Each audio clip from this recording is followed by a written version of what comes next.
자, 시작합시다.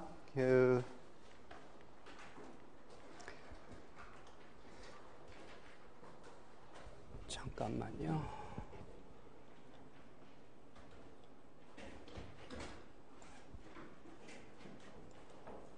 자, 우리가 이제 저번 시간에 우리가 뭐 할 건지 정도 이야기를 했고, 한 학기 동안에. 그리고 이제 오늘부터 조금 더 이제 구체적인 이야기를 할 텐데, 먼저 전체 오버뷰 하는 것 중에 하나로 뭘 할 거냐 하면 숫자들을 좀 볼 거예요. 그러니까 경제학이라는 게 기본적으로 우리가 이제 수치화해서 여러 가지 것들을 비교하고 이런 것들을 보면서 뭔가 사회 현상들 파악하고 정책들 찾고 이런 것들을 굉장히 많이 해요. 그러니까 숫자들 보는 거 굉장히 좋아해요. 그래서 일단은 우리가 재정이기 때문에 정부, 거버먼트의 일단은 규모가 얼만큼 되는가를 국제 비교를 좀 해보려고 그래요. 그러니까 우리나라에서 최근에 복지 논쟁 하면서 과연 우리 복지 규모가 적절하게 크냐? 뭐 이런 논쟁들이 꽤 많아요. 그래서 일단은 먼저 우리나라의 일반 정부라고 부르는, 그러니까 용어 표현 자체가 제너럴 거버먼트라는 표현을 사용하는데, 제너럴 거버먼트는 뭐냐면 중앙정부, 지방정부를 다 합친 거예요. 합치고 이 일반 정부라는 정의 자체는 상당히 좀 넓어요. 그러니까 우리가 볼 때는 정부라고 생각 안 한 것들도 들어가 있어요. 공기업 중에 실제로 이제 정부가 하는 일을 하고 있는 공기업도 정부라고 생각을 해요. 제너럴 거버먼트에는 들어가요. 그래서 그렇게 했을 때 우리나라의 경우 지금 이게 뭐 비교 가능한 숫자로 그래도 가장 최근 것 중에 하나예요. 그러니까 2010년도 이코노믹 아웃룩에 나와 있는 2009년도 수치인데 우리나라의 경우 32% 정도 돼요. 32, 33. 재정 적자가 한 1% 정도 되는 형태로 나와 있는데 이것 규모들은 대부분 뭘 가지고 하냐 하면 GDP 대비해서 하는 거죠. 그러니까 우리나라의 GDP가 1200조 정도 되는데 그중에 30% 정도 되는 게 우리나라 정부가 하고 있는 활동, 그러니까 걷어서 쓰고 있는 활동이다. 이렇게 생각하시면 돼요. 그리고 이 30%라는 숫자, 32%라는 숫자를 다른 국가들하고 비교하면 일단은 그 정부의 사이즈가 얼만큼 되는가를 비교해 볼 수가 있는데 우리나라의 이 숫자 자체는 좀 작은 편이에요. 그러니까 물론 국가별로 굉장히 크게 차이가 있어요. 그러니까 우리보다 오히려 실제로 총수입이나 이런 부분이 미국의 경우 더 작아요. 미국은 우리가 국제 비교를 해보면 거버먼트의 사이즈에 있어서 정부의 사이즈에 있어서 상당히 작은 국가예요. 그리고 그 특징이 왜 그러냐 하면 굉장히 시장 경제적인 그러한 그 정책을 가지고 있는 것뿐만 아니라 또 하나 중요한 요인이 미국의 경우에는 국가 사이즈가 굉장히 커요. 그리고 국가 사이즈가 크면 정부 사이즈가 작은 경향이 있어요. 왜냐하면 규모의 경제도 있고요. 정부가 하는 일에 규모의 경제가 있어요. 뭐 특허청에서 하는 일이 아니면 교육을 위해서 돈을 쓰는 일이 규모의 경제가 있다면 어떨 수 있냐 하면 국가 사이즈가 커지면 실제로 사용하는 양은 오히려 작을 수 있다는 거예요. 그래서 그런 부분들도 작동을 하고요. 그래서 어찌됐든 미국의 경우 우리보다 좀 작아요. 그래서 한 30% 돼 있고 그렇지만 지출하는 부분은 좀 더 크게 돼 있는데 미국의 경우에는 조금 더 재정 적자 부분도 크고요. 그리고 뭐 어떻게 생각하면 좀 나쁜 일일 수도 있는데 뭐가 있냐면 국제적으로 통용되는 화폐가 미국 달러이기 때문에 여전히 그리고 미국 달러에 대한 수요가 외국에 있다는 얘기는 무슨 얘기냐 하면 실제로 수입이 더 많다는 거예요. 정부가 가져올 수 있는 수입이 좀 있어요. 그리고 그걸 그 지출 쪽에 쓰고 있는 그런 부분들이 있죠. 그래서 전에 무슨 중국 학자가 무슨 화폐 전쟁이라는 책도 쓰고 그랬는데 그게 약간은 미국한테 상당히 어드밴티지예요. 국제 기축통화를 가지고 있다는 게. 그래서 그런 부분에서 요 차이가 좀 있는 거를 볼 수가 있고요. 또 하나 특징적인 거는 일본 경우도 우리랑 크게 다르지 않아요. 33. 그런데 지출은 상당히 크죠.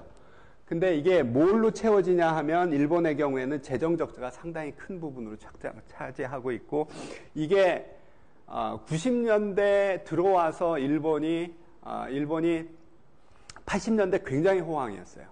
그러니까 일본이 전 세계에서 제일 잘 나가는 뭐 여러 가지 물건들 새로 만들고 그래도 제일 첨단의 걸 만들어가고 뭐 재정 수지도 굉장히 흑자를 내고 그랬던 시대가 일본의 80년대. 근데 80년대 중반부터 너무 이게 많이 잘 나가니까 뭐 플라자 합의라는 것도 하고 뭐 이러면서 엔고가 돼요. 그러니까 그래서 수출도 좀 줄고 그리고 고령화가 굉장히 심하게 일본을 타격을 하는데 우리보다 조금씩 빨라요. 우리도 지금 이제 오고 있어요. 그러니까 우리가 일본을 굉장히 타산지석으로 삼아야 되는 게 굉장히 많아요. 왜냐하면 우리보다 한 10년, 20년 앞에 갔던 부분이고 우리가 거의 이제 따라잡고 있는 형태이기 때문에 일본에서 잘한 거, 잘못한 걸 우리가 잘 식별을 해야 되는데 재정정책은 굉장히 잘못했어요. 재정정책에 있어서는 굉장히 적자를 상당히 오랜 기간 동안 잃어버린 10년 얘기하다 지금 잃어버린 20년을 얘기하고 있어요. 일본의 경우. 지금 이제 아베가 들어와서 그걸 뒤집으려고 굉장히 여러 가지 방식을 쓰지만 어찌됐든 90년대부터 2000년대까지 성장률이 거의 0%에 가까이 한 0.5 이 정도 평균하면. 그래서 그 상당히 20년 동안 잃어버렸고 그리고 그거를 잃어버리는 초기에 그걸 안 하려고 뭘 많이 하냐 하면 재정 지출을 굉장히 많이 해요. 그래서 그걸 가지고 재정 적자 많이 내면서 이렇게 했는데 그게 별 효과가 없었어요. 재정정책은 제가 저번 시간에 얘기하면서 목표가 3가지가 있다고 그랬죠. 뭐라 그랬냐 하면 먼저 자원 배분하는 거, 시장 실패 고치고 이런 것들을 하는 것들이 있고 아니면 좀 더 성장이나 이런 거랑 관련해서 성장 잠재력을 높이는 일들 그런 어떤 엘로케이션에 관련된 게 있고 두 번째는 형평성에 관련된 부분이 있고 세 번째는 경기 안정이라는 그 실제로 자본주의가 가지고 있는 자본주의 시장 경제가 가지고 있는 가장 큰 약점 중에 하나야. 경기 변동이 있다는 게. 그래서 사회주의를 주장했던 사람들, 마르크스나 뭐 이런 사람들이 많이 주장했던 게 뭐냐 하면 인플레이션하고 뭐 실업하고 뭐 이런 것들이 굉장히 자본주의에 잘못된 거다. 계급 부분에 있어서도 잘못된 부분이지만. 그래서 그 부분을 이제 고치기 위한 정책으로 경기 안정을 하기 위해서 열심히 노력을 하는데 일본의 경우에는 재정 지출을 가지고 경기를 진작하는 거를 너무 오래 했어요. 효과도 없었고. 그래서 뭐 얘기할 때 뭐라 그러냐 하면 일본의 SOC 투자를 굉장히 많이 했는데 그래서 도로를 굉장히 잘 닦아놨는데 뭐 하루 종일 차가 5대 지나간다 뭐 이런 도로들이 꽤 많아요. 그러니까 결국 낭비가 되는 거죠. 그러니까 그렇지만 아주 경기가 안 좋을 때는 그 어떤 SOC 필요한 부분을 하는 건 맞아요. 왜냐하면 경기를 진작시키는 효과가 있기 때문에.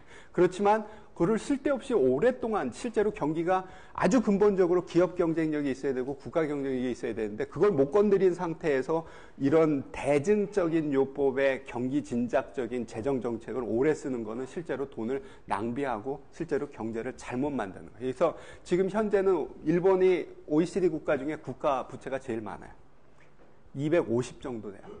그러니까 GDP 대비해서 국가 채무 비율이 250. 우리가 지금 한 33 정도 돼요. 근데 우리도 많다고 많이 그러고 그러는데 250이니까 굉장히 많죠. 그리고 일본이 그래도 국채에 대한 국내 수요가 있어서 버티기는 하는데 위험할 수 있다고 생각해요. 제가 보기에는 250이라는 숫자는 너무 커요. 그러니까 그래서 뭐 그런 부분이 있고요. 우리가 이거 제가 일단 표를 얘기하기 시작하면 길어진다고 제가 일단 경고는 했어요. 그래서 일단은 좀 뭐 이렇게 보면 실제로 각 나라에서 무슨 일이 벌어지고 있는가를 아주 쉽게 이해할 수 있는 부분들이 있어요. 그 다음에 보시면 좀 숫자가 굉장히 큰 국가들이 있어요. 덴마크 있죠. 덴마크, 핀란드. 지금 여기서 일반 정부의 총수입, 총지출이 50이 넘어가는 국가들이 이쪽에 존재를 하는데 벨기에, 덴마크, 핀란드 이런 국가들이 존재를 하고요. 그렇죠? 스웨덴, 그렇죠? 우리가 많이 들었던 북구 국가들이에요. 그리고 북구 국가의 사이즈가 큰 거는 맞아요. 그러니까 맞고 과연 우리가 여기까지 갈 수 있는 건가, 우리의 여건에 맞는가는 우리가 좀 더 배우면서 얘기를 해봐야 돼. 근데 제가 아까 얼핏 이야기한 것처럼 미국이나 영국의 경우에는 조금 큰 부분으로 지금 2009년도에는 잡혀 있고요. 그러니까 2009년도에는 상당히 지출 부분이 크게 잡혀 있는 부분이 있는데 그 이유가 뭐냐 하면 글로벌 금융위기 때예요. 그러니까 많은 국가에서 경기 진작적인 재정 정책을 썼고 지출을 늘리고 수입을 좀 줄이는 정책을 썼기 때문에 이때는 좀 많이 커 있는 그런 좀 편향이 있기는 있어요. 그렇지만 어찌됐든 북구 국가가 굉장히 큰 경향이 있는데 과연 그게 우리 몸에 맞느냐, 그리고 우리 몸에 맞는 정부의 그 규모는 얼마만큼이고 정부의 지출은 어떤 구성이어야 되고 수입은 어떤 구성이어야 되고 그쪽으로 얼마만큼의 속도로 우리가 이전해 가야 되는가, 이런 부분들이 굉장히 중요한 질문이에요. 그래서 그런 부분들을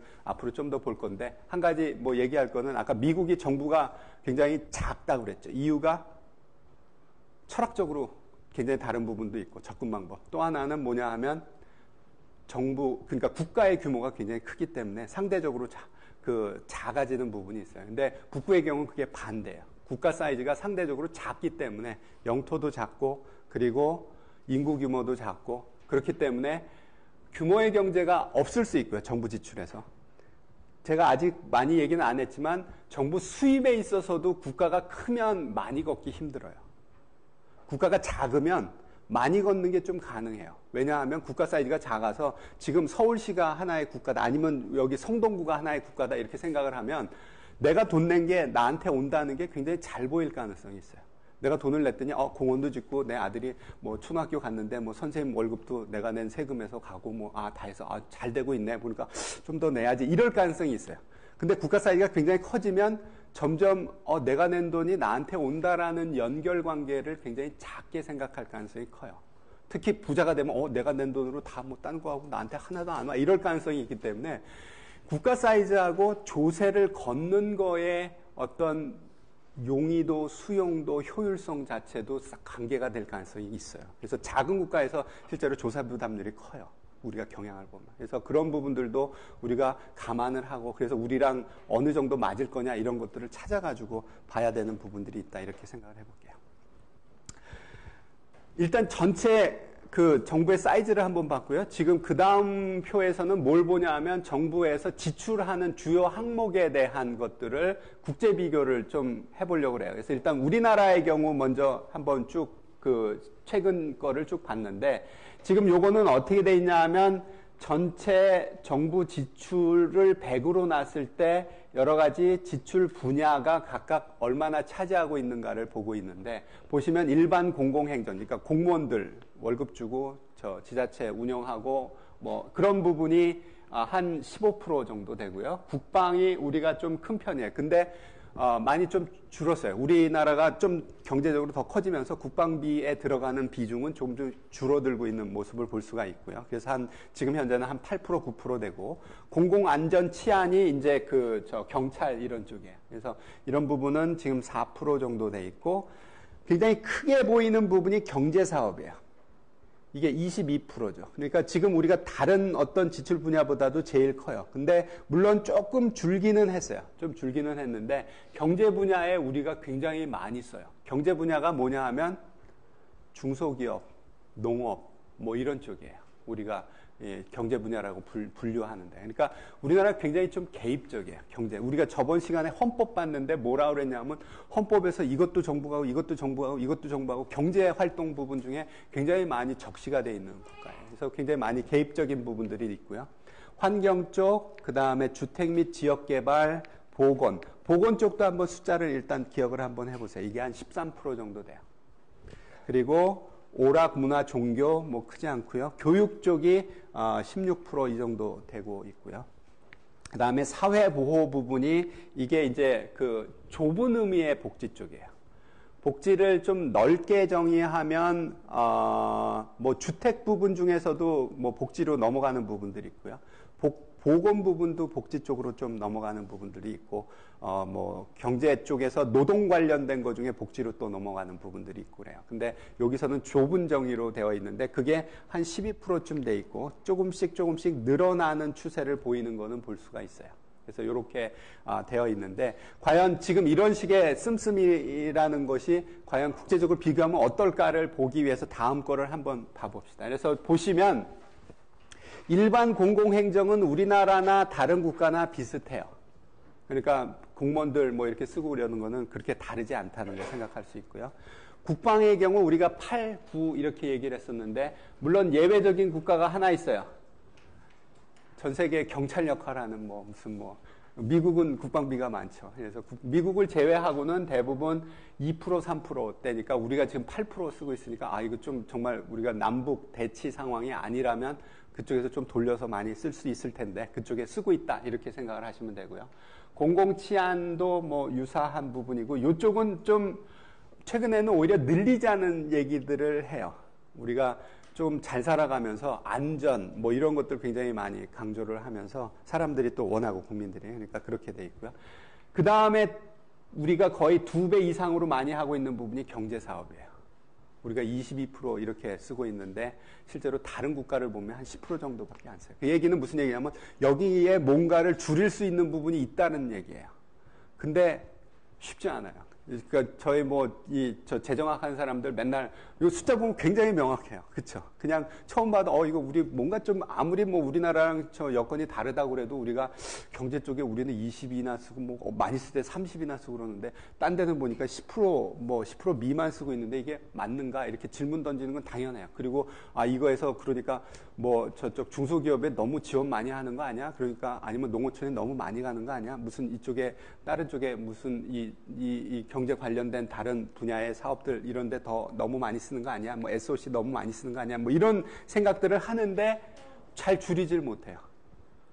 그러니까 제가 지난 시간에도 얘기를 했지만 이 의사결정이라는 것 자체는 경제적 논리만 가지고 안 돼요. 그러니까 정치적인 부분들도 있고 그리고 이게 이익 집단이 형성돼 있다고 강하게 얘기하면 강하게 얘기할 수도 있어요. 뭔가 지출이 하나 생기면 그 지출을 줄이는 데는 굉장히 반대가 커요. 그래서 그런 부분을 해야 되고 근데 명확하게 그쪽을 좀 해야 될 거다 이런 생각은 하고요.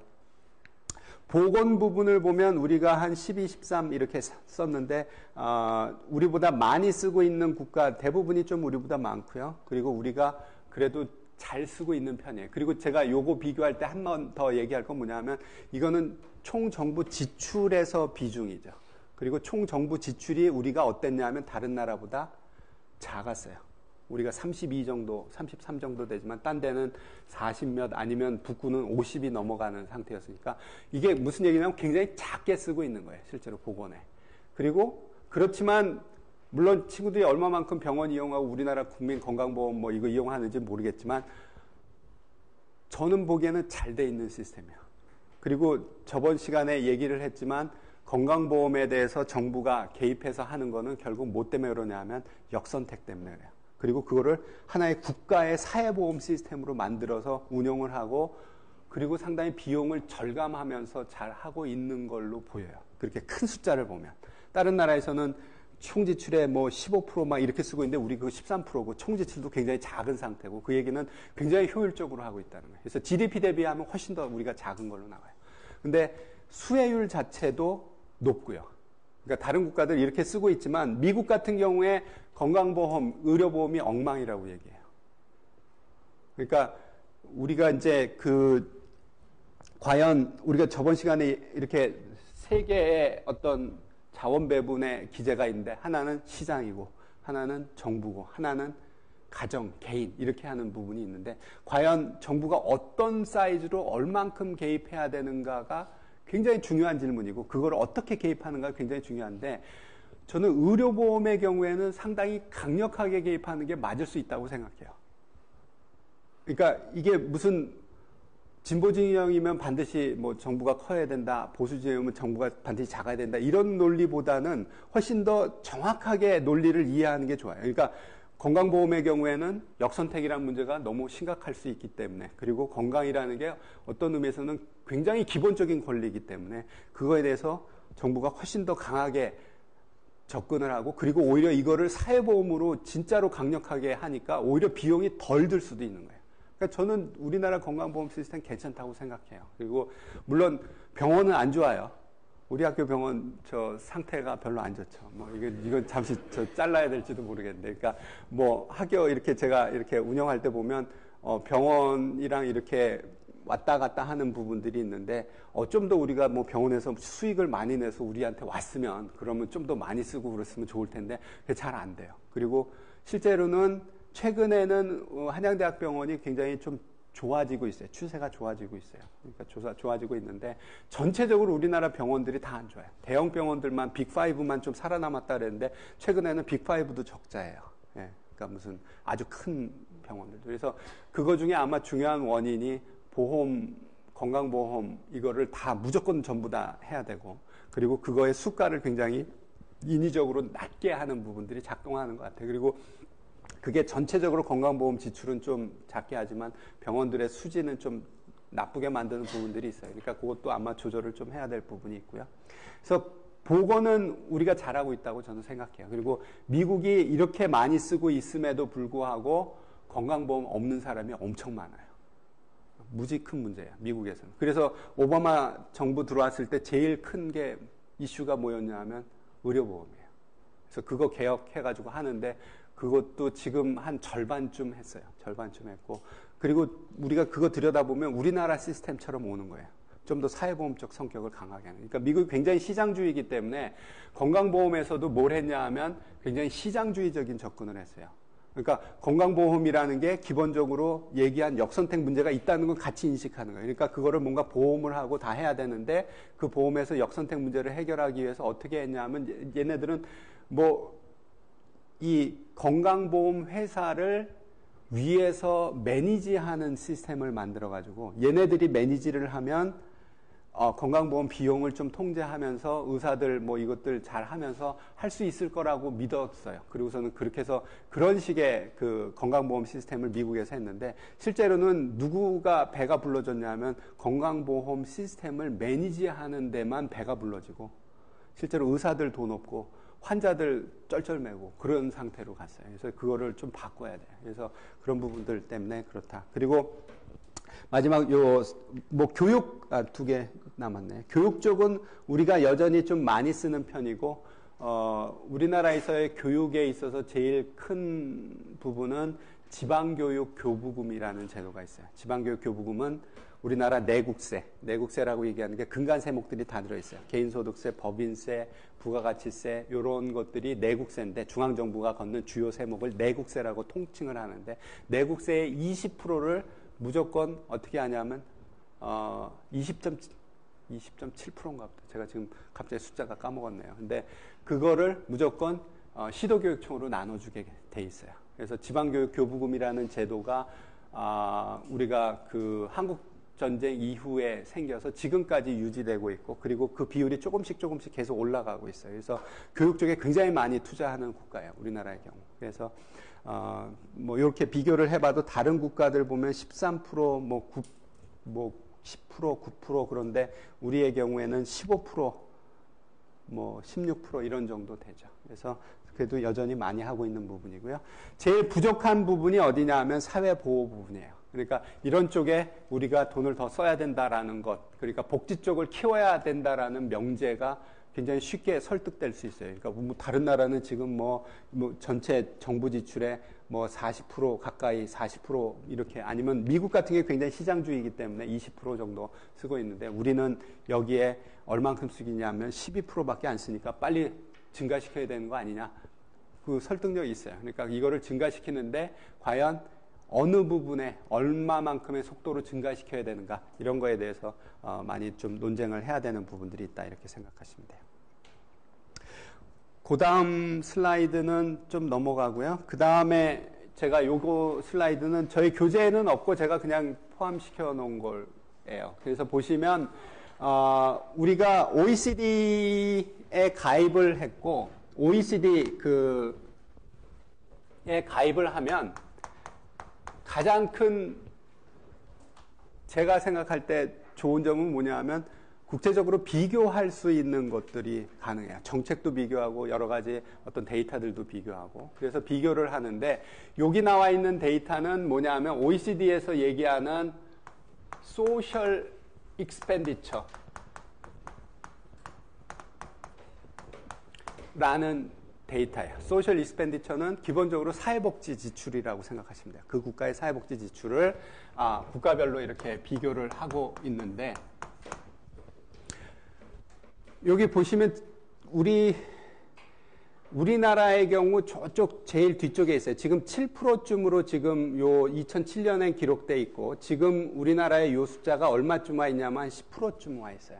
10% 정도로 와 있고요. 그리고 그 10%라는 수준 자체는 다른 국가들이 뭐 아주 클 때에는 30%가 넘은 적도 있어요. 그리고 OECD 평균이 지금 한 20% 좀 넘어요. 20% 좀 넘으니까 우리가 지금 복지 지출을 한 2배쯤으로 늘리자 이런 이야기들을 꽤 많이 해요. 그러니까 진보 진영에서도 얘기하고 저도 뭐 많이 좀 늘리는 게 좋겠는데 그렇지만 또 속도 조절은 좀 해야 되고 그리고 여러 가지 제도 중에 정말로 효과적이고 효율적이고 정말로 필요한 부분들을 하자 이런 생각들은 해요. 근데 어찌됐든 보시면 일단은 우리나라 사회복지 지출 자체가 상당히 낮은 수준이다. 지금 10으로 가 있어도 OECD 평균의 절반 정도 돼 있고요. 그리고 국가별로 차이가 꽤 많이 있어요. 그리고 사회복지 지출이 우리가 사회복지 지출을 늘리자고 그랬을 때 보수 진영에서 반대하는 굉장히 큰 논리 중에 하나는 뭐냐면 한 번 늘리면 못 줄인다. 그러니까 뭐 함부로 하면 안 돼. 뭐 이렇게 얘기하는데 줄인 국가들도 상당히 많아요. 그래서 제가 요 표에서 보여주는 건 뭐냐면 95년부터 2007년 사이에 사회복지 지출이라는 것이 주요 국가에서 얼마에서 얼마로 바뀌었을까를 보여주면서 그룹을 3개로 나눈 거예요. 줄인 국가, 비슷한 국가, 늘리고 있는 국가, 이렇게 그룹을 3개로 나눴는데 보시면 줄인 국가들이 있어요. 줄인 국가들이 95년에서 2007년 사이에 줄인 국가들이 있는데 어디가 줄였냐 하면 북구들이 줄였어요. 스웨덴, 덴마크, 핀란드 이런 데들이 줄였어요. 그리고 얘네들이 어땠냐 하면 90년대, 80년대에 굉장히 복지를 많이 늘려요. 북구 국가들이. 그러면서 어떤 의미에서는 뭐 거시경제학에서 오버슈팅이라고 그래요. 뭐 하다 보면 좀 너무 과도하게 간 거. 그래서 실제로는 오버슈팅을 한 거예요. 너무 많이 갔죠. 그리고 90년대 초에 이 국가들이 금융위기를 겪어요. 우리가 지금 북구 이렇게 얘기하면 굉장히 다 모든 게 모범적이고 모든 다 이게 잘 되고 있는 걸로 이야기를 하지만 여기도 굉장히 어려웠던 때가 있어요. 언제냐면 90년대 초예요. 90년대 초에 북구들 대부분이 금융위기를 겪고 그러면서 구조조정을 상당히 강하게 해요. 그러면서 사회복지도 상당히 크게 줄이죠. 그래서 여기 보시면 제일 처음에 있는 게 스웨덴인데 스웨덴이 2 되다가 27 이 정도로 줄여요. 그러니까 5%포인트 정도 줄이는데 우리나라 GDP가 얼마라 그랬어요? 1200조. 1200조에 5%면 얼마일까요? 60조. 우리가 복지 지출을 60조를 지금 줄인다고 그러면 어떨 것 같아요? 그러니까 그만큼을 한 거예요. 그러니까 우리가 복지 지출 한번 늘리면 줄이지 못한다. 이것도 거짓말이에요. 예? 줄이려면 줄일 수 있어요. 그러니까 제가 뭐라고 이야기를 하냐면 아마 각각의 국가의 여건에 맞는 복지 규모가 있을 거고 그거에 맞춰서 계속 조정을 해 나가야 돼요. 그리고 그 규모에 맞지 않게 너무 큰 옷을 입거나 너무 화려한 옷을 입고 있으면 그걸 줄여야 되는데 못 줄이면 위기를 겪는 거예요. 못 줄이면. 그래서 실제로 보면 여기 95년에서 2007년 사이에 북구 국가들이 상당 큰 폭으로 줄이고 지금 실제로 여기 보면 핀란드의 경우에는 한 6%포인트, 7%포인트 줄여요. 상당히 크게 줄이고. 그렇지만 물론 그 줄인 규모 자체도 어떠냐 하면 우리의 2배 수준이에요. 지금 현재 10% 조금 넘으니까. 그러니까 물론 우리보다 굉장히 더 많이 복지가 돼 있는 국가고 아마 우리도 점점 이렇게 늘려가면서 이쪽을 따라잡아가고 우리 여건하고 과연 이게 우리 목표가 20이어야 되는지 15여야 되는지는 정확하게 이제 우리가 연구를 하면서 찾아야 되고 그리고 뭐 그런 부분들이 있지만 어찌됐든 상당폭 줄였고요. 그리고 또 몇 나라가 또 그룹 1에 속해 있는데 그게 누구냐 하면 독일하고 캐나다 부분이에요. 독일, 캐나다도 재정개혁을 해요. 이때. 재정 쪽 개혁을 하면서 좀 줄이고. 그리고 이렇게 놓고 보면 지금 유로존 사태 2010년, 11년, 12년 뭐 이렇게 오면서 위기를 겪지 않았던 국가가 다 여기 있어요. 상대적으로 위기를 피해갔던 국가들이 그룹 1에 들어있죠. 그러니까 복지개혁하면서 재정 쪽이 그래도 튼튼해진 국가들이에요. 그룹 2를 보시면 그냥 변동 별로 없던 국가고 거기는 보면 그냥 비슷비슷한 국가들이에요. 그룹 3을 보면 상당히 많이 느린 국가인데 너무 많이 느린 부분들이 있어요. 이쪽에 이제 유로존 들어가고 뭐 이러면서 조금은 경기가 굉장히 좋아졌어요. 그러니까 유럽 중에서 못 살던 국가가 유로존 들어가면서 상당히 좋아졌죠. 왜냐하면 하나의 시장 경제로 통합되니까 그쪽에 금리는 여전히 높고 그러니까 굉장히 많이 그 금융자산들이 옮겨오고 그러니까 굉장히 국가가 굉장히 잘 되는 것처럼 착각을 할 가능성이 있어요. 그리고 뭐 사람들도 움직이고 물건들도 더 많이 움직이니까 굉장히 많이 늘렸어요. 그래서 보시면 그룹 3에 보시면 이태리, 포르투갈, 그리스, 뭐 영국은 조금 늘렸고요. 일본 뭐 이런 국가들이 있는데 이 국가들이 실제로 누구냐 하면 유로존 사태에 제일 큰 피해를 본 국가들이에요. 그리고 복지 사이즈 자체를 비교를 하면 요 그룹 안에 있는 거나 뭐 그룹 2에 있는 거나 그룹 3에 있는 게 다 비슷해요. 이렇게 큰 국가도 있고 작은 국가도 있고 이렇게 있는데 실제로 큰 차이는 뭐냐 하면 실제로 복지를 얼만큼 빨리 늘렸는가, 조정을 어떻게 했는가 부분이고, 제가 보기에는 이태리나 포르투갈이나 그리스나 이런 데는 지나치게 빨리 늘리고 자기 몸에 아마 안 맞게 늘린 부분들이 있다고 생각해요. 그리고 조금 더 자세히 뭐 저희가 이렇게 사례 같은 거를 보면 그리스 같은 경우에는 연금 쪽이 굉장히 많이 늘었어요. 그러니까 연금 관련된 사회보험 쪽이 많이 늘었는데 연금 종류가 뭐 몇십 종류래요. 우리나라 연금은 크게 보면 두 종류예요. 국민연금, 특수직영연금. 특수직영연금은 공무원, 군인, 사학연금 이렇게 세 개가 있는 거죠. 그러니까 그런 정도고, 지금 최근에 또 생기는 게 기초노령연금 생긴 게 있죠. 그래서 그런 연금 제도가 우리가 크게 보면 한 세 개쯤 있는 건데 그리스는 가면 이게 뭐 한 20-30개가 있대요.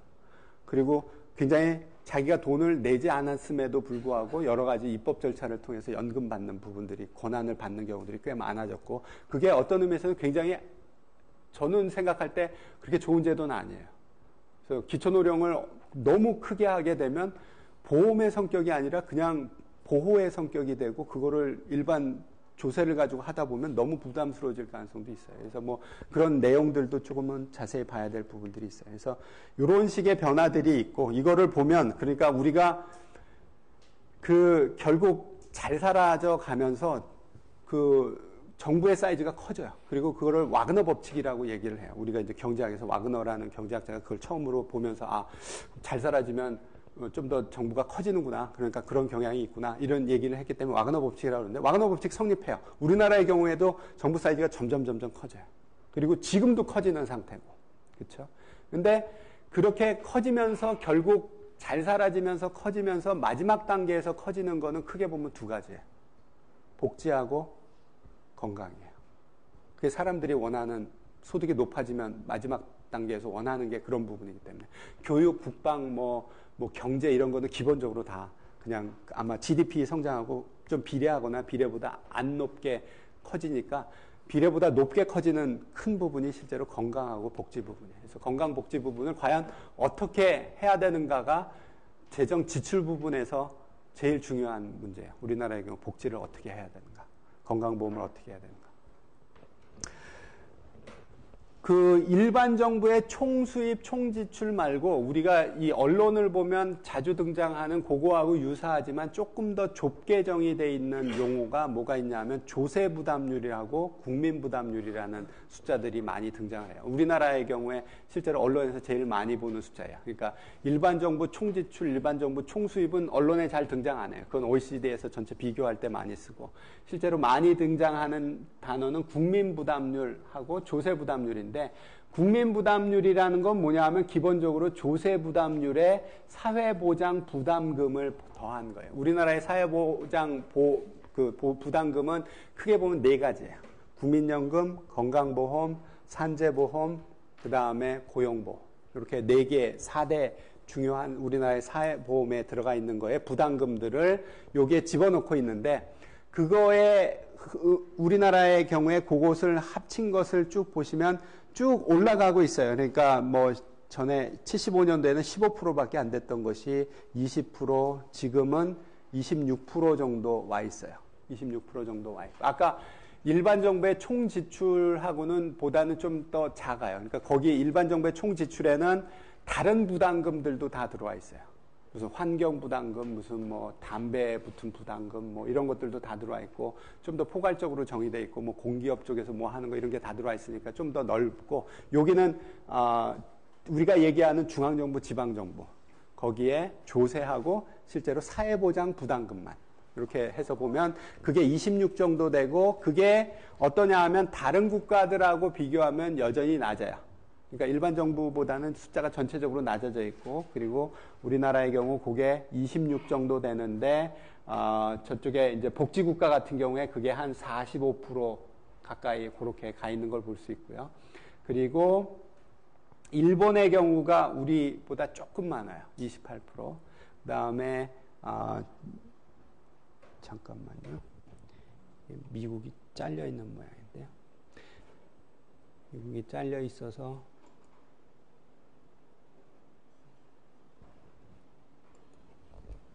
미국을 보면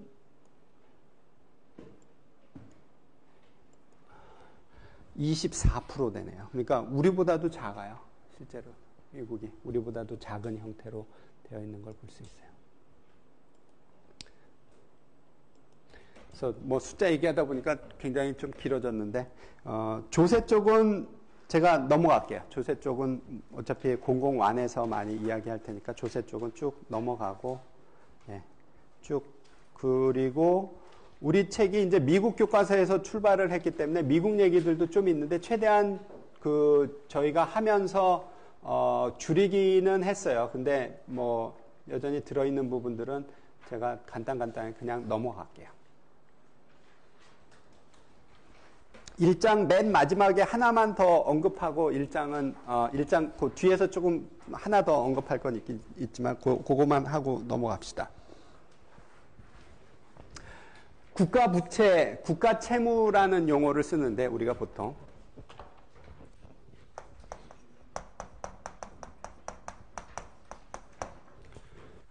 그래서 줄여서 국채라고 잘 얘기해요. 국채가 우리나라의 경우 지금 이제 400조가 조금 넘고 GDP 대비해서 33% 정도 되는데 국채가 가지는 굉장히 중요한 특징 하나가 여기 언급돼 있어서 그것만 얘기하고 넘어갑시다. 경제가 점점 성장하고 인플레이션이 있는 그러한 경제에서 차입자가 있고 그 다음에 그거를 차입자의 반대말이 뭔가요? 대출한 사람 그 다음에 뭐라 그러죠? 아무튼 간에 채권자, 채무자 이렇게 얘기를 합니다. 그래서 채권자가 있고 채무자가 있죠. 그러니까 지금 국채의 경우에 채무자는 정부예요. 그리고 채권자는 국채를 소유하고 있는 사람인데 우리나라의 경우에도 상당 부분의 국채가 다 국내에서 소화가 돼요. 그러니까 국내 국채 투자한 사람들이 채권자일 텐데 그러면 이 국채의 경우에 우리가 중요한 현상 중에 하나는 뭐냐 하면 경제가 성장하면서 인플레이션도 있는 상태로 이렇게 성장을 하죠. 그러면 누구한테 유리할까요? 인플레이션이 있으면. 채무자한테 유리하다. 아마 거시경제 시간에 아마 아주 처음 얘기할 때 얘기할 거예요. 그러니까 그리고 경제가 성장하니까 GDP가 커지죠. 그리고 우리가 관심 있는 게 국가 채무가 뭐에 관심이 있냐면 GDP 대비 국채가 얼마인가 많이 관심이 있어요. 그래서 제가 조금 전에 얘기할 때도 정확하게는 우리나라 국채가 420 몇 조였는데 내가 기억은 잘 못하는데 제가 GDP 대비는 거의 정확하게 기억해요. 33.5, 33.8 조금 왔다 갔다 하는데 그렇게 기억을 하고 있죠. 그 얘기는 무슨 얘기냐면 GDP가 크면 국채가 줄는 거예요. 그래서 국채 문제를 해결할 수 있는 방법이 몇 가지가 있는데 첫 번째 방법은 뭘 하는 거냐면 경제가 성장하면 돼요. 그냥 국채 그대로 있지만 경제가 점점 커지면 국채가 이제 문제가 안 되는 거예요. 전에는 국채가 GDP 대비 100%였는데 경제가 점점 2배가 되면 GDP 대비 50%로 줄어드는 거죠. 국채 규모 자체는 안 바뀌었어도. 그렇죠? 그러니까 경제가 성장하면 국채 문제 해결돼요. 그렇죠? 또 한 가지 방법은 국채 문제를 해결하는 방법은 뭘 하면 되냐 하면 인플레이션이 높으면 돼요. 인플레이션이 높아도 실제로는 그게 누구한테 떠넘기는 거냐 하면 그 국채를 보유하고 있는 사람한테 떠넘기는 거가 돼요. 그래서 인플레이션 가지고 해결할 수도 있어요. 그다음에 국채를 해결하는 세 번째 방법은 파산하는 거예요. 그렇죠? 예. 그러니까 실제로 파산한 국가들이 있어요. 그래서 그 세 가지 방법으로 국채 문제를 해결할 수 있는데 지금 여기서 얘기하려는 거는 뭐냐 하면 인플레이션이 있으면 국채의 실질 가치가 떨어지고 그 얘기는 국채 투자자에게 세금을 부과한 거와 유사하게 작동한다는 뜻이에요. 그래서 인플레이션이 있을 때 국채가 있는 경우에 인플레이션이 하나의 조세처럼 작동하는 거. 그걸 인플레이션 조세라고 부른다. 이렇게 개념만 얘기합시다. 인플레이션이 발생하면 부채의 실질 가치가 감소해서 그래서 정부 입장에서 보면 채무자인 정부는 이득을 보는 형태가 돼 있죠. 그래서 이렇게 되는 부분들이 있다. 이렇게 얘기합시다. 혹시 질문이나 이야기 하실 거? 맨 끝에 재정학 관련돼서 우리나라에서 나오는 재정학 관련돼서 제일 많이 쓰는 학술지는 재정학 연구라는 거가 제일 많이 써요. 그래서 재정학 연구, 오늘 제가 이메일 받은 것 중에도 재정학 연구 심사 의뢰 왔습니다. 그래서 뭐 그것도, 그러니까 보통 우리 학술지를 하면 어떻게 하냐 하면, 익명으로 그 투고한 논문에 대해서 평가를 하게 돼 있어요. 그리고 그게 기준이 어떻게 되면 이제 게재하고 아니고 뭐 이런 거 의사결정을 하는 그런 식의, 그렇게 해서 어떤 논문의 퀄리티를 보장하는 시스템들을 가지고 있고, 아무튼 간에 재정학 연구라는 게 재정 쪽에서 제일 많이 쓰는 부분이고요. 지방재정 뭐 이런 것들 좀 하는 경우들이 있고요. 뭐 다른 거 이거는 좀 넘어가고, 재정학 관련해서 그 주요한 기관들만 이야기를 좀 해봅시다.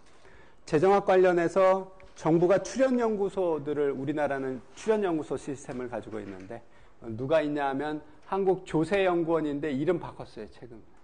한국조세재정연구원으로 이름을 바꿨어요. 한국조세재정연구원. 그러니까 법이 통과돼서, 출연연구소이기 때문에 이름 바꾸려면 법이 통과돼야 돼요. 그래서 법이 통과돼서 이제 아마 홈페이지 가시면 한국조세재정연구원 뭐 이렇게 떠 있을 거예요. 그래서 한국조세재정연구원이 있고요. 그리고 그러니까 이쪽에 재정 관련해서 아주 특화된 연구소고, 한국개발연구원은 그 우리나라 경제 전반에 대한 종합적인 연구를 하는 데가 한국개발연구원이에요. 그래서 그 박정희 대통령이 이렇게 경제사회 개발을 시작을 할 때 처음 세운 기구가 키스트예요. 과학 쪽 먼저 세웠고, 그 다음 해에 한국개발연구원 세웠고요.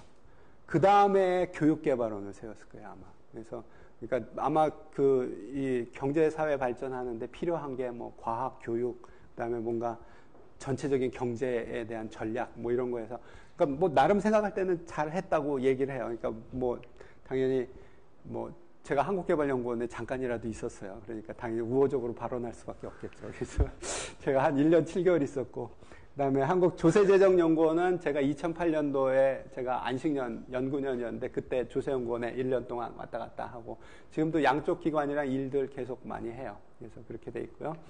또 하나 최근에 생긴 기구가 뭐냐 하면, 국회 예산정책처라고 해서, 내셔널 어셈블리 버짓 오피스인가 이렇게 돼 있을 거예요.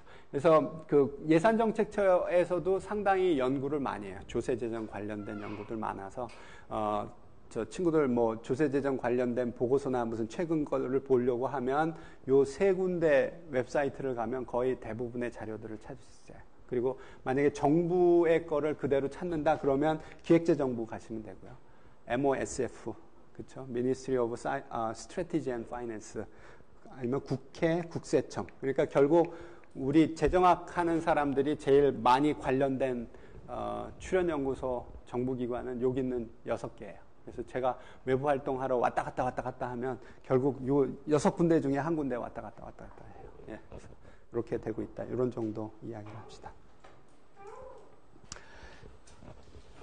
자, 그 서론을 너무 길게 했고요. 이제 실제로 그 본론으로 들어갑시다. 그래서 저번에 이야기한 것처럼 제일 먼저 할 거는 우리가 이론적으로 정부가 뭘 할 수 있는가 이렇게 접근하는 거, 아니면 방법론적으로 실증 분석하는 거를 먼저 본다고 그랬어요. 그래서 우리가 3장하고 2장을 먼저 시작할 거예요. 그러니까 1장은 우리가 끝냈고, 이제 3장 부분은 규범적 분석에 필요한 분석 도구라고 제목이 써 있고, 그러니까 규범적 분석이라는 거, 우리가 경제학에서 분석은 두 가지라고 그랬어요. 규범적 분석, 그 다음에 실증적 분석. 그러니까 노머티브, 파지티브 이렇게 얘기를 하죠. 그러니까 노머티브라는 거는 뭔가 자기가 이렇게 판단할 수 있는 거, 이론적인 부분들이고요. 그 다음에 뭐 그런 부분이어서, 여기에서 규범적 분석에 필요한 도구는 기본적으로 지금 여러분들 미시경제학 미시2 들으셨죠? 혹시 미시2 안 들은 친구? 저한테 저번 시간에 끝나고 한번 물어봤던 친구 말고는 미시2는 다 들었죠? 안 들은 친구? 한 둘, 셋, 넷, 5명. 그래요. 그러면 조금 간단하지만 그래도 얘기 전달되게 해볼게요. 그리고 아니면 배웠던 친구들도 뭐 금방 볼 수 있을 테니까 한번 그래도 최대한 빨리 해봅시다.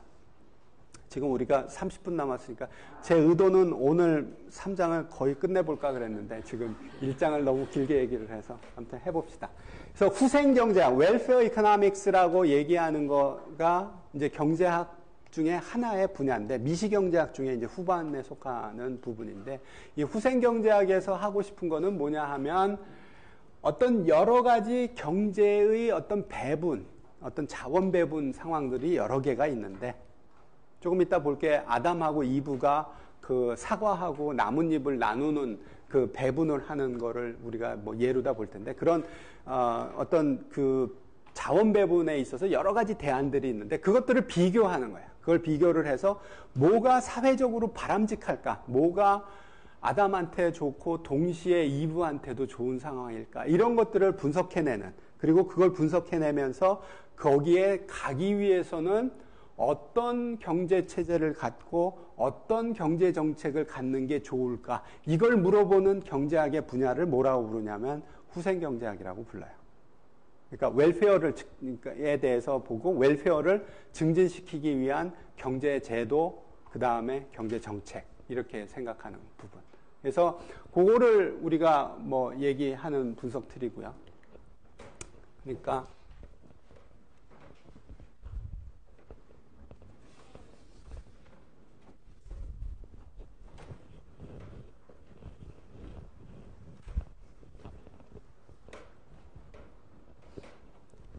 결국은 우리가 하려고 하는 것은 후생을 분석하는 거고 이 후생의 어떤 경제 체제, 그 다음에 경제 정책이 어떻게 영향을 주는가를 봐서 우리한테 가장 바람직한 정책이 뭘까? 우리에게 바람직한 어떤 경제 시스템은 뭘까? 이거에 대해서 질문하고 대답하는 부분이 바로 후생경제학이다. 이렇게 생각을 하시면 되고 여기서 후생이라고 얘기하는 부분, 웰페어라고 얘기하는 부분에 대해서 우리 경제학에서 가지고 있는 도구는 실제로 안 많아요. 달랑 한 2개 정도밖에 없어요. 후생 표현하는 방법이 뭘까요? 어떤 사람의 후생, 웰페어를 측정하는 방법. 효용, 그렇죠? 효용. 그러니까 무차별 곡선. 그러니까 결국 무차별 곡선 이야기 할 거고요. 무차별 곡선이 원점에서 얼마나 멀게 잘 있을 수 있게 우리가 만들 수 있는 경제체제가 뭘까? 경제정책이 뭘까? 이렇게 찾는 거죠. 그리고 또 하나는 뭐 무차별 곡선을 보든지 아니면 뭐 잉여를 보죠. 소비자 잉여, 생산자 잉여. 그러니까 웰페어랑 관련된 경제학 개념은 크게 보면 요 2개밖에 없어요. 그래서 요걸 이용을 해서 누가 이득 보고 누가 손해 보고 전체적으로 어떤 시스템으로 갈까 이렇게 질문을 던지는 거예요. 그리고 이렇게 질문을 던지면 결국은 이 얘기를 하려고 보면 여기에 바로 정부가 무슨 역할을 해야 되는가 얘기가 되겠죠. 그래서 후생경제학 이렇게 이론적으로 접근하는 것이라고 생각하시면 돼요. 그래서 제일 먼저 시작할 거는 생산이 없는 경제, 단순히 교환만 하는 경제를 생각을 하고 있고, 그리고 경제학에서는 항상 경제 주체도 2명, 상품도 2명, 기관도 2개, 뭐 국가도 2개 이렇게 분석해요. 그 이유는 뭐냐 하면 3개가 되면 어려우니까. 3개가 되면 그래프를 못 그리니까. 그래서 평면에다 그릴 수 있는 게 2개니까 2차원이니까 항상 2개만 가지고 해요. 그래서 지금 여기서는 경제 주체가 2이 있는데 한 명은 아담이고요. 다른 쪽 한 명은 이브예요. 그리고 상품은 뭐 여러분이 예측한 것처럼 사과하고 나뭇잎이에요. 그렇죠? 그래서 나뭇잎하고 사과인데 여러분들 소비자 선택 이론 배웠으면 미시 1에서 소비자 선택 이론을 배웠으면 상품 2개를 놓죠. 가로축에 X 상품, 세로축에 Y 상품. 그래 놓고 예산선 그리고 무차별 곡선 그려서 최적점이 어디구나 이렇게 찾는 분석들을 했죠. 그래서 그걸 그대로 하는 거야. 그래서 지금 먼저 아담한테 사과하고 그 다음에 나뭇잎을 선택하는 문제, 소비자 선택 문제를 보면 어떻게 하면 되냐면 아담의 그 원점을 여기다 놓고 가로축의 사과 소비량 이게 1로 가면 늘어나는 거죠. 그 다음에 나뭇잎 소비량 위로 가면 늘어나는 거예요. 그렇게 놨죠. 근데 이 경제는 어떤 경제냐면 제일 단순하게 어떤 가정을 하는 거냐면 이 경제 내에 사과의 총량, 나뭇잎의 총량은 정해져 있다고 생각하는 거예요. 여기서 우리가 관심 있는 건 뭐냐면 정해져 있는 10개의 사과, 20개의 나뭇잎을 아담하고 이브 사이에 몇 개로 나눌까? 그거에 관심 있는 거예요. 그 자원 배분에 관심 있는 거예요. 그 자원 배분이 어떻게 후생에 영향 주는가를 보고 싶어 하는 거예요. 그래서 그걸 보려고 하는 가장 쉬운 방법은 뭐냐면 에즈워즈라는 사람이 이 방법을 처음 썼는데 이게 아담 거고 이게 이브 거면 이브 거를 이렇게 뒤집어서 여기다 갖다 놓는 거예요. 그래 놓고 요 가로축에는 사과량을 놓고 그렇죠? 그래서 지금 여기가 아담의 원점이고요. 그 다음에 여기가 이브의 원점이에요. 그렇죠? 이브에게 있어서 사과의 양이 늘어나는 건 어디로 가는 거냐면 이쪽으로 가는 거예요. 이브에게 이 나뭇잎의 양이 늘어나는 거는 아래쪽으로 가는 거예요. 그렇게 해놓고 요거의 그 직사각형의 박스의 가로 세로를 사과 총량, 세로축은 나뭇잎 총량으로 만들어 놓으면 딱 상자가 만들어지고 이렇게 상자를 그린 걸 뭐라고 부르냐면 에즈워즈 박스라고 부르죠. 에즈워즈 상자라고 부르고 이 상자 안에 한 점은 뭘 표현하냐 하면 아담과 이브 사이에 사과와 나뭇잎이 어떻게 배분되어 있는가를 표현을 하는 거예요. 그렇죠? 그래서 이게 이제 지금 우리가 출발하는 박스가 되겠어요. 그래서 여기 B라는 걸 보면 이 B가 의미하는 거는 뭐냐 하면 OX만큼 아담이 가지고 있고 O-Y만큼 이브가 사과를 가지고 있다. 그리고 아담이 가지고 있는 나뭇잎은 OU만큼이고 이브가 가지고 있는 나뭇잎의 양은 O-W만큼이다. 그렇죠? 그러니까 이 한 점 한 점이 전부 자원 배분을 표현하는 거예요. 그리고 소비자 이론에서 배웠던 무차별 곡선을 그리면 이제 후생을 볼 수가 있겠죠. 그래서 여기에 무차별 곡선을 그려요. 무차별 곡선은 뭐 우하향하고 원점에 대해서 볼록하고 서로 교차하지 않고 이렇게 그리면 돼요. 그래서 그렇게 그려놨고 그래서 지금 원점인 요 아담의 원점에 대해서 볼록하게 그린 A1, A2, A3가 요게 아담의 무차별 곡선이고 그리고 원점에서 멀수록 A3가 더 아담에게 있어서는 더 좋은 거가 되겠죠. 마찬가지로 이브에 대해서 그리면 이브는 원점이 저 반대편에 있으니까 무차별 곡선을 그리면 이렇게 반대로 이렇게 나오게 될 거예요. 그리고 한 점 한 점이 뭘 거냐 하면 자원배분점이에요. 그러면 자원배분점을 찾아가지고 고기를 지나가는 무차별 곡선 두 개를 그리면 요 자원배분으로부터 아담이 얼마나 행복하고 이브가 얼마만큼 행복한가를 우리가 표현해낼 수 있는 거죠. 그래서 이렇게 표현을 여기까지 해놨어요. 그 다음에 이제 관심 있는 거 질문 던지는 게 뭐냐 하면 효율성이에요. 자원배분이 있으면 그 자원배분이 효율적인가 아닌가에 관심이 있어요. 경제학에서는. 그리고 이게 효율성을 정의하는 데 있어서 이렇게 자원배분에 있어서의 효율성은 뭘 가지고 정의하냐 하면 파레토 효율성을 가지고 해요. 파레토 효율이라고 정의를 하죠.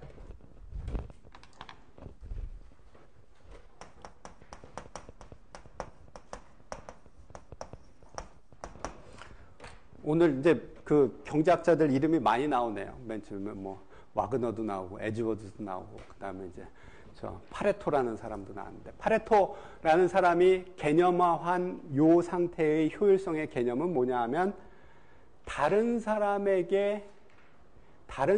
후생을 감소시키지 않으면서 어떤 한 사람의 후생을 더 이상 증가시킬 수 없는 상태를 효율적인 상태라고 정의하자. 이렇게 정의를 했어요. 말이 이리 꼬고 저리 꽈서 좀 이상하죠. 그렇지만 우리가 요 무차별 곡선 가지고 보면 훨씬 더 이해하기 쉬워요. 그러니까 다른 사람의 후생을 감소시키지 않으면서 더 이상 어떤 사람의 후생을 증가시킬 수 없는 상태.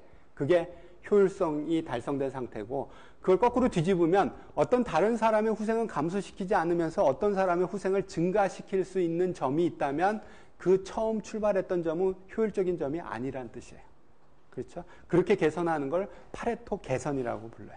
그래서 지금 여기에서 이제 한번 무차별 곡선을 한번 보면서 해봅시다. 그래서 지금 우리가 어떤 점으로부터 출발을 하냐 하면 G라는 잠깐만요.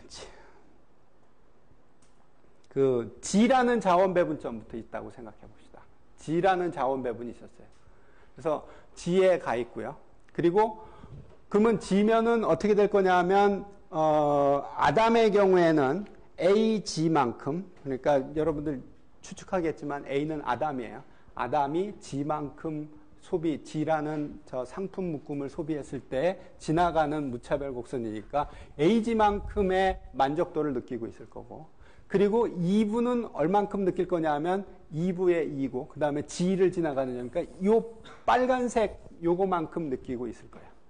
이렇게 느끼는 점이 바로 요 G라는 자원 배분점인데, 이제 질문을 뭐라고 던지냐면 G가 효율적이냐 물어보는 거예요. G가 효율적일까요? 어떻게 하면 좀 더 효율적으로 만들 수 있어요? 어떻게 하면 돼요? 그러니까 지금 친구가 정확하게 지적한 건 뭐냐면 G에서 H로 가는 게 파레토 개선이다라는 점이에요. 왜냐하면 2부의 입장에서는 여전히 2G 상에 있는 거예요. 2G 상에 있으니까 2부의 효용은 전혀 감소하지 않아요. 그런 상태에서 누구의 효용을 증가시킨 거냐 하면 아담의 효용을 요 G점에서 H점으로 가니까 아담은 AG에서 AH로 가니까 어떻게 될까? 후생이 증가하는 거예요. 그 얘기는 무슨 얘기냐 하면 G는 자원 배분이 효율적이지 않은 점이고 H로 가면 그 아담의 효용이 증가하는 거죠. 그리고 그게 끝이 아니에요. 어디로 갈 수 있어요? P로 갈 수 있어요. 그렇죠? P점이까지 가면 이제는 더 이상 파레토 개선을 할 수가 없어요. 왜냐하면 G점에 여기 P점에 가고 나서는 만약에 아담의 효용을 더 늘리려고 하면 이쪽 어디 밖으로 나가야 되는데, 그러려면 어쩔 수밖에 없냐 하면 2부의 효용을 감소시킬 수밖에 없어요. 그러니까 이렇게 갈 수 있고, 이거를 지금 이 그림에서 조금 더 생각을 해보면 뭐라고 얘기할 수 있냐 하면 두 개의 무차별 곡선이 두 점에서 만나면 효율적인 점이 아니에요. 왜냐하면 요 안쪽에 어디, 요렇게 생긴 렌즈의 안쪽에 어디로 가면 좀 더 둘 다 좋아질 수 있고요. 아니면 요 렌즈 중에 요 경계 부분으로 가면 최소한 아담은 좋아지겠죠. 그리고 그 얘기는 무슨 얘기냐면 두 점에서 만나면 안 되고 효율적으로 되려면 어떻게 돼야 돼요? 한 점에서만 만나야 돼요. 저 기하학에서 한 점에서만 만날 수 있는 방법이 뭐예요? 두 개가 접할 수밖에 없어요. 두 개가 접하면 무슨 특성을 가져요? 접선의 기울기가 같아야 돼요. 무차별 곡선의 접선은 뭐라고 정의되어 있죠? 미시에서 보면 이 접선은 한계 대체율이라고 부르죠. 그렇죠? 그러니까 파레토 효율의 조건은 뭐냐 하면 한계 대체율이 같아야 된다는 뜻이에요. 자원 배분의 효율성의 조건을 지금 도출한 거예요. 우리가 이런 교환 경제에 있어서 파레토 효율이 되기 위해서는 뭘 해야 되냐 하면 한계 대체율이 동일해야 돼요.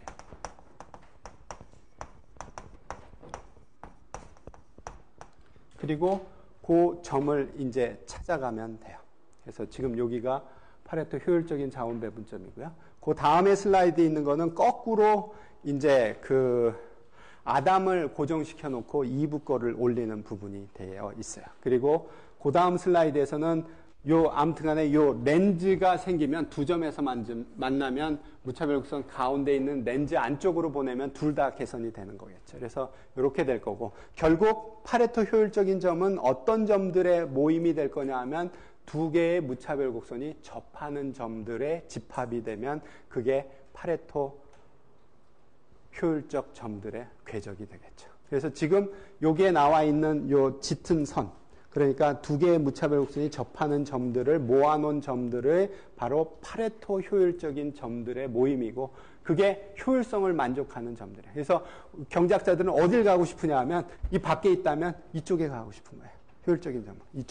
이쪽으로 가고 이쪽으로 가고 싶은 것들을 부르죠. 그리고 이렇게 모아놓은 점들을 우리가 미시경제학 2에서 이미 배웠겠지만 뭐라고 부르냐 하면 계약곡선이라고 불러요. 컨트랙트 커브라고 부르죠.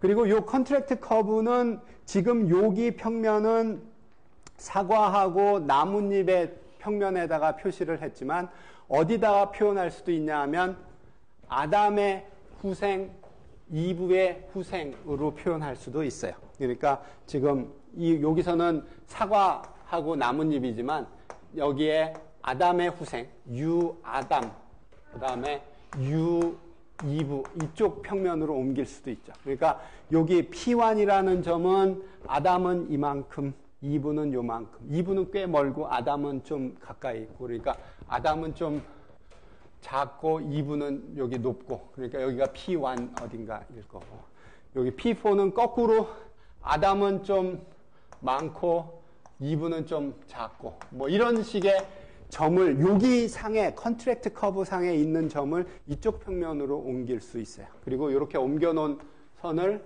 우리가 뭐라고 부르냐 하면 효용 가능 곡선이라고 불러요. 그러니까 실제로 컨트랙트 커브와 효용 가능 곡선은 동일한 것을 다른 축에 표현한 거예요. 그리고 둘 다 뭘 표현하고 있냐 하면 효율적인 자원 배분점을 표현하고 있는 거죠. 그렇죠? 그래서 지금 이게 효용 가능 곡선이에요. 그래서 이렇게 표현이 돼 있죠. 그래서 지금까지 한 건 뭐냐면 교환 경제에 있어서 효율성을 정의했어요. 이제는 관심 있는 게 뭐냐면 이 효율성을 어떻게 달성할 수 있는가, 그거에 대해서 관심이 있다고 생각하시면 돼요. 그래서 효율성 조건은 MRS가 같아야 된다. 아담과 이브의 MRS가 같아야 된다. 이렇게 생각하시면 되고요. 두 사람의 한계 대체율이 같아야지만 효율적인 자원 배분이 생긴다. 이렇게 생각할 수 있고요. 만약에 두 재화 간의 교환 비율이 다르다면, 교환 비율이 다르다는 이야기는 무차별 곡선이 접하지 않는다는 뜻이에요. 그러니까 무차별 곡선이 교차하는 경우에 그 기울기가 다르겠죠. 그렇죠? 그러니까 지금 좀 전에 그래프에서 보면 이렇게 돼 있는데 여기서 접하지만 접하지 않는 다른 점이 있었다. 그러면 이렇게 만날 거고 여기 어딘가 만날 텐데, 그렇죠? 이 점에서는 아담의 한계 대체율, 이브의 한계 대체율이 어떨 거냐면 다른 점이에요. 그렇죠? 그러니까 두 개가 다를 거고, 이러한 경우에는 서로 교환을 하면서 어디로 갈 수 있냐 하면 두 사람의 효용을 둘 다 늘리는 방향으로 움직일 수가 있어요. 그렇죠? 그래서 결국은 이쪽 계약곡선상의 어느 점으로 옮기게끔 하는 것이 가능하다. 이렇게 생각하겠죠.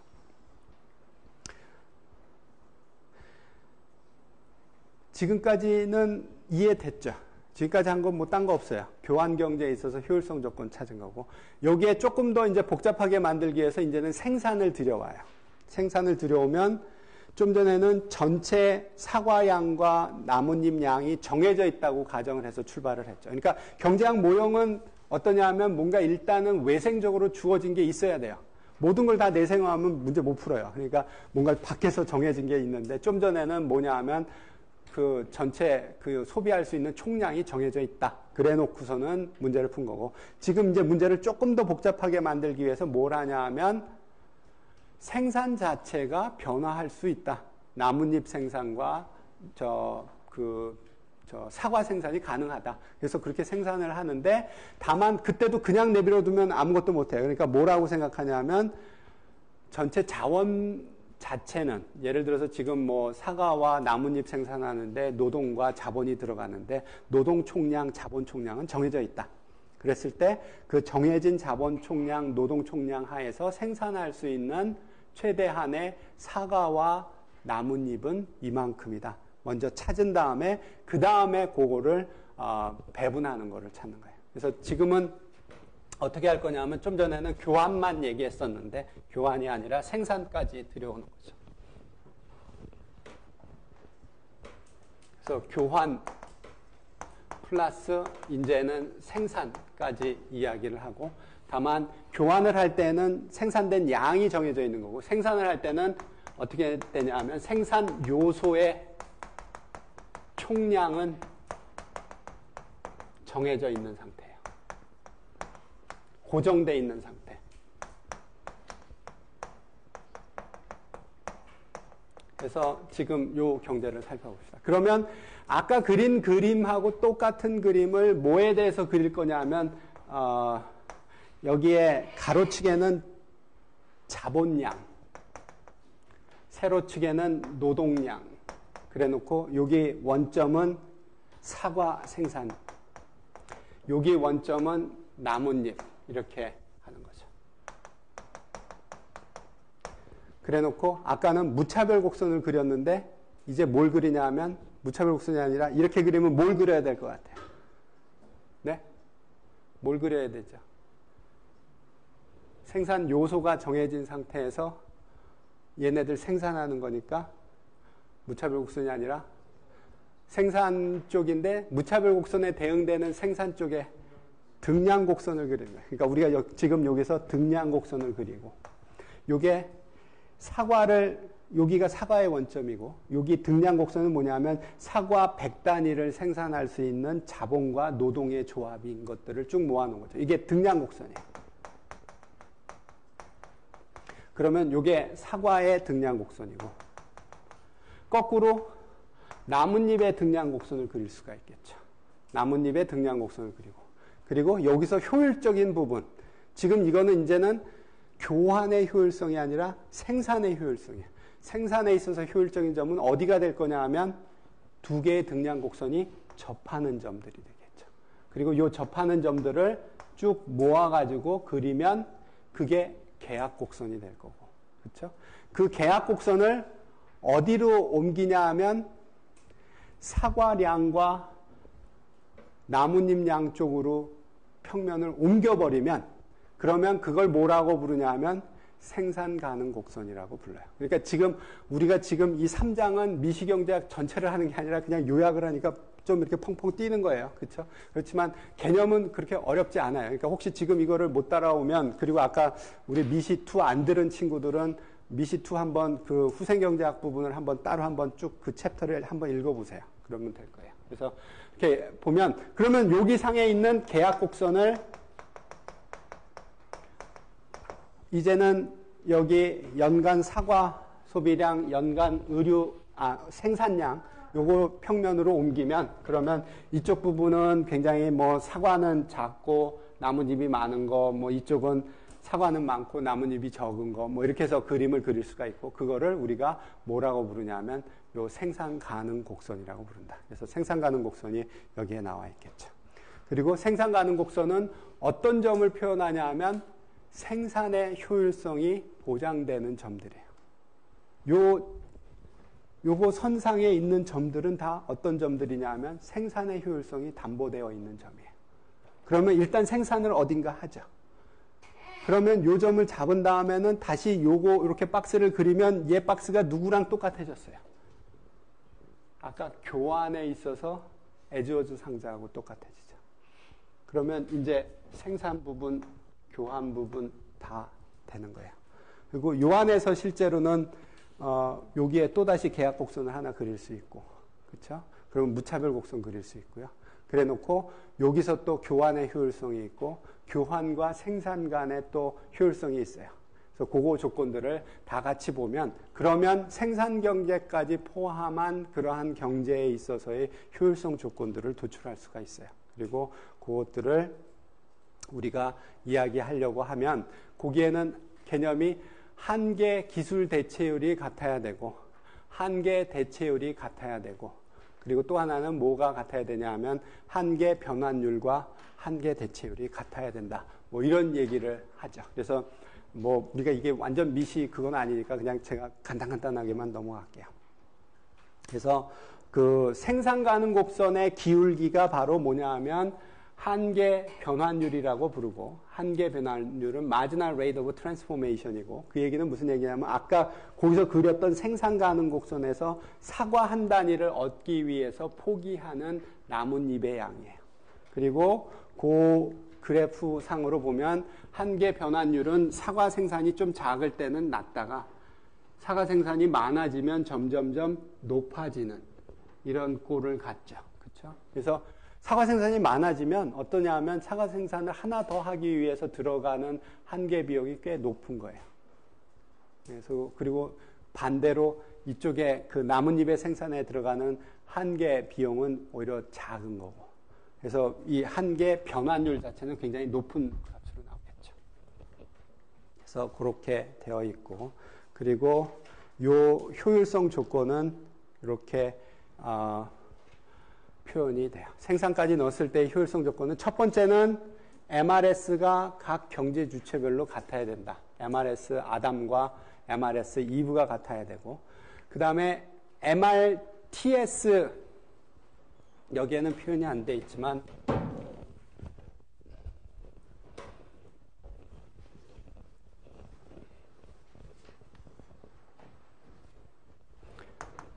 생산을 포함한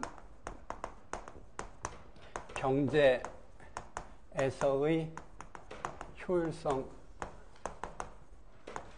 조건을 따지면, 첫 번째는 소비에 있어서 효율성. 이거는 소비에 있어서 한계 대체율이 동일해야 한다, 이런 생각이죠. 그러니까 MRS 아담과 MRS 2부가 같아야 된다. 그러니까 무차별 곡선이 접해야 된다, 이렇게 얘기를 한 거고, 생산 효율성은 MRTS 사과 생산에 있어서의 등량 곡선의 기울기. 위에 거는 무차별 곡선이었죠. 여기서는 등량 곡선의 기울기를 한계 기술 대체율이라고 부르죠. Marginal Rate of Technical Substitution이라고 부르죠. 그러니까 MRTS, 사과의 MRTS가 MRTS 나뭇잎과 동일해야 된다. 이게 생산에 있어서의 효율성 조건이죠. 무차별 곡선이 접해야 된다. 등량 곡선이 접해야 된다. 그 다음에 세 번째 조건이 있는데, 생산과 소비의 효율성.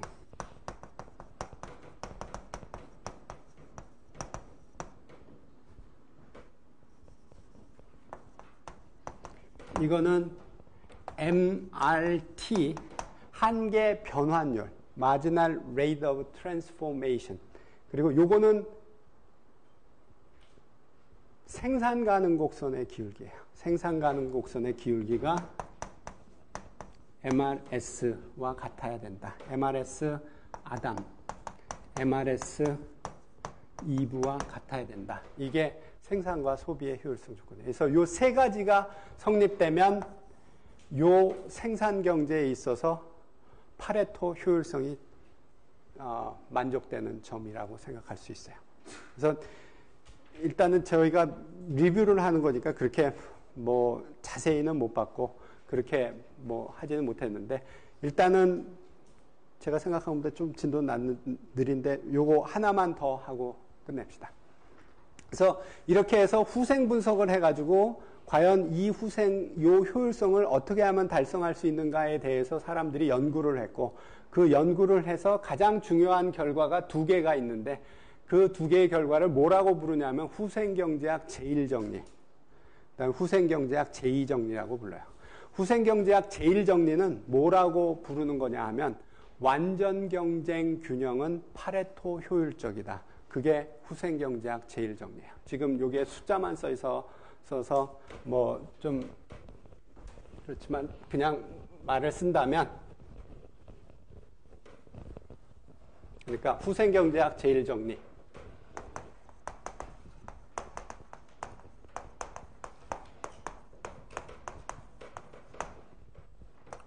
완전 경쟁 균형은 파레토 효율적이다.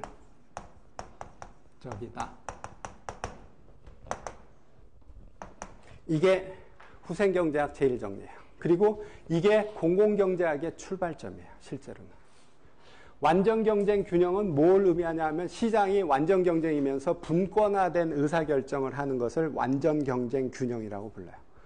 그러니까 소비자는 가격 수용자로 시장에 가서 물건 자기가 소비점 결정하고, 생산자는 가격 수용자로 자기가 생산 기술, 생산 그 요소의 배분, 그리고 생산량을 결정해서 공급을 하고, 그리고 그렇게 해서 균형이 왔을 때의 상태를 뭐라고 부르냐 하면 완전 경쟁 균형이라고 불러요. 그리고 그 완전 경쟁 균형은 조금 전에 우리가 정의한 파레토 효율성을 조건을 만족시킨다는 거예요. 이 얘기는 극단적으로 얘기하면 정부는 할 일 없다는 뜻이에요. 효율성 달성하려면 정부 지금 얘기 한마디도 안 했죠. 완전 경쟁 균형이면 그러면 소비자가 자기 후생 만족시키고 저 효용 극대화하고 기업이 이윤 극대화하면 그러면 그건 파레토 효율이다. 이렇게 얘기를 하는 거예요. 근데 우리가 다시 와서 얘기를 하겠지만 지금 이 명제는 굉장히 많은 가정을 암묵적으로 하고 있어요. 그리고 그 가정이 성립되지 않는 경우가 바로 뭐라고 생각하시면 되냐면 뒤집어서 정부가 들어가야 될 부분이라고 생각하시면 돼요. 그래서 그렇게 이해를 하고 접근하면 되고 다음 시간에 와서 요 명제를 한번 이야기를 할게요. 그리고 이 명제 어렵지 않아요. 그냥 완전 경쟁 균형, 파레토 효율 정의해놨죠. MRS끼리 같아야 된다. 그 다음에 MRTS끼리 같아야 된다. MRT하고 MRS가 같아야 된다. 이렇게, 그게 효율성 조건 세 가지인데, 그게 완전 경쟁 균형에서 달성되는 거를 쉽게 보일 수 있어요. 그러면, 이 후생 경제학 제일 정리가 증명이 되는 거죠. 그래놓고 요거에서 성립되지 않는 경우가 언제인지 한번 다시 이야기를 좀 해봅시다. 혹시 질문이나 이야기 하실 거? 제가 오늘은 좀 혼자 얘기 더 많이 한 것 같아요. 그러니까 아마 이거 부분하고 실증 분석 도구까지는 아마 이런 식의 얘기가 더 많을 것 같고, 그 다음에는 조금 더 우리 이렇게 참여하면서 하는 걸로 좀 얘기를 해봅시다. 그래서 미리 한 번씩만 읽어보면 금방 뭐 할지 알 거예요. 그리고 조금 더 깊이 생각해 보면 시사성 있는 것도 꽤 많기 때문에 조금 더 흥미롭게 하려면 미리 좀 한번 읽어보고 한번 생각도 해보고 그러고 와봅시다. 혹시 질문이나 얘기할 거? 네, 그럽시다. 그래요. 오늘은 여기까지 합시다. 네.